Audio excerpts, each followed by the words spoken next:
Good afternoon. This is Peg Larson up at the State Capitol. It's Thursday. This week, all of the committees have basically had their members introduce themselves and say what their top priorities are. A lot of them talked about inflation and counting inflation. Quite a few talked about, on the House side, local control, as well as on the Senate side.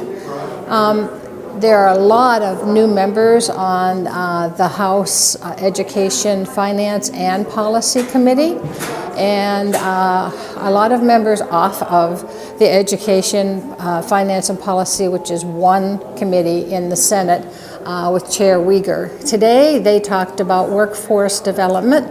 It was very interesting.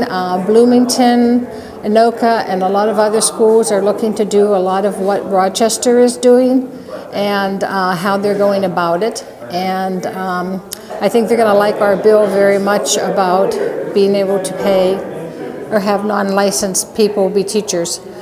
One of the new people on the Education Policy Committee in the House is a gentleman that has part of Rochester. He took Mike Benson's place.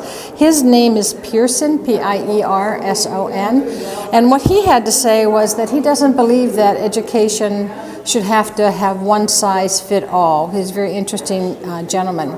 I am meeting with Representative Quam this afternoon to see if he would like to author some of our bills, and John is taking some of the Senate versions over. Sad to say, Senator Nelson is not on education this time around, but I did just speak with her, and she said she still will be very busy bringing forth education ideas.